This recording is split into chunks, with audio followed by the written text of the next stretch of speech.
तो योद्धाओं, सबसे पहले तो समाजशास्त्र का डिफिनेशन एक लिख लो आप लोग। समाजशास्त्र संपूर्ण समाज का एक इकाई के रूप में अध्ययन करने वाला विज्ञान है। समाजशास्त्र संपूर्ण समाज का एक इकाई के रूप में अध्ययन करने वाला विज्ञान है, जिसमें सामाजिक संबंधों, सामाजिक समूहों और सामाजिक अंतःक्रियाओं का अध्ययन किया जाता है। जिसमें सामाजिक संबंधों, सामाजिक समूहों और सामाजिक अंतःक्रियाओं का अध्ययन किया जाता है। ऑगस्ट कॉम्टे को समाजशास्त्र का जनक माना जाता है, या माना जाता है क्या जनक हैं वो। ऑगस्ट कॉम्टे समाजशास्त्र के जनक हैं। और Durkheim, Karl Marx, Max Weber अन्य प्रमुख समाजशास्त्री हैं। तो ये आपको 2 नंबर में अगर पूछ लिया कि समाजशास्त्र बताइए, तो आपको ये डिफिनेशन लिखना है। और जब भी आप जाति वर्ग लिख रहे हैं तो वहाँ पे मैकाइवर पेज का नाम होना चाहिए। समाजशास्त्र का लिख रहे हैं डिफिनेशन, तो वहाँ पे ऑगस्ट कॉम्टे का डिफिनेशन होना चाहिए, ऑगस्ट कॉम्टे का नाम होना चाहिए। आप नियमहीनता लिख रहे हैं तो दुर्खीम का, मर्टन का, इनका नाम होना चाहिए। तो कुछ चीज़ें हैं, जैसे धर्म की डिफिनेशन लिखेंगे तो वहाँ पे टाइलर, राधाकृष्णन, तो इनके नाम होने चाहिए। तो कुछ समाजशास्त्री हैं जो स्पेसिफिक स्पेस में उनका एक अच्छा नाम है, तो उनका नाम याद रखेंगे और उनके आंसर वहाँ पे लिखेंगे। समाजशास्त्र के आंसर मैंने चेक किया, बहुत अच्छे आंसर आप लोगों ने लिखा है, उसको याद करने का प्रयास करिए।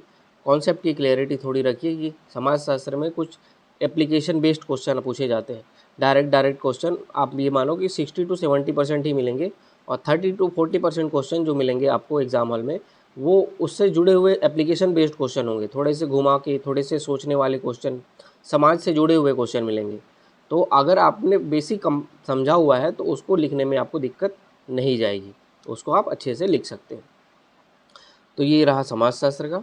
आज आपको दर्शन शास्त्र का कंप्लीट रिवीजन करना है। आज आपका आखिरी दिन है दर्शन शास्त्र के लिए। तो आज आप ये मानो कि दर्शन शास्त्र जो भी आपका बचा टॉपिक होगा, जो अभी आपका याद नहीं हुआ होगा, याद करने के उद्देश्य से अगर आप दर्शन शास्त्र पढ़ोगे तो दर्शन शास्त्र आपको याद नहीं होगा। सिर्फ उसको पढ़ने के उद्देश्य से पढ़ोगे तो धीरे धीरे जाके वो दर्शन शास्त्र आपको याद होगा। आज थोड़ा सा एक बार बस पढ़ लेना, याद मत करना, पढ़ लेना। 2, 3, 4, 5 जितने बार आप आज के दिन समाजशास्त्र का पूरे सिलेबस को पढ़ सको, बस पढ़ लेना। मैं कल से बताऊंगा कि उसको याद कैसे करना है। दर्शन शास्त्र को आज ख़त्म करने का प्रयास करिए। हिंदी में मुहावरा हम लोग लिख रहे थे, लोकोक्ति हम लोग लिख रहे थे।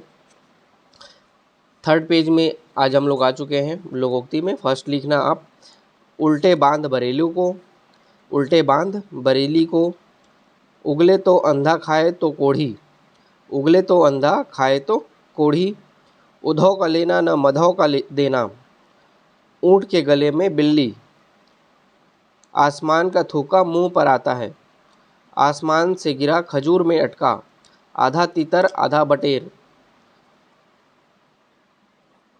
ईंट की लेनी पत्थर की देनी। तो ये आपका लोकोक्ति रहेगा। एक एक पेज ही पढ़ना है, ज़्यादा नहीं पढ़ना है।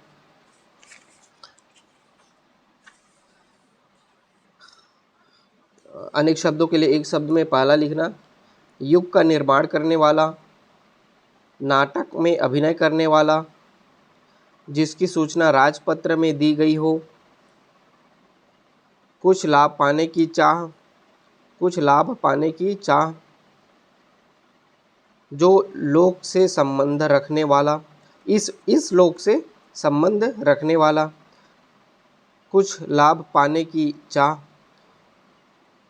जो बहुत अधिक बोलता हो, जिस पुरुष की पत्नी मर चुकी हो, जो व्याकरण को अच्छी तरह जानने वाला हो, वह जो किसी के विरुद्ध वाद पेश करे, जो स्त्री विद्वान हो, बहुत ही कठोर और बड़ा आघात, जिसमें किसी प्रकार का विकार हो।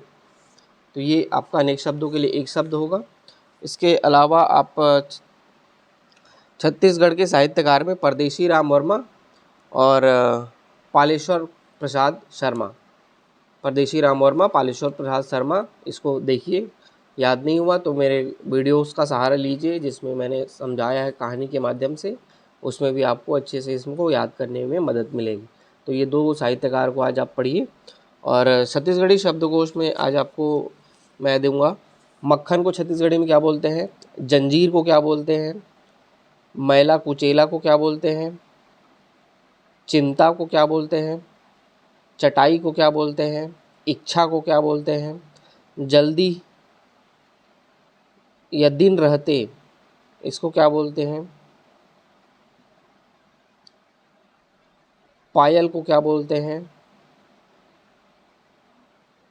लेई, लेई का मतलब क्या होता है? लेंझा का क्या मतलब होता है? सिराना का क्या मतलब होता है?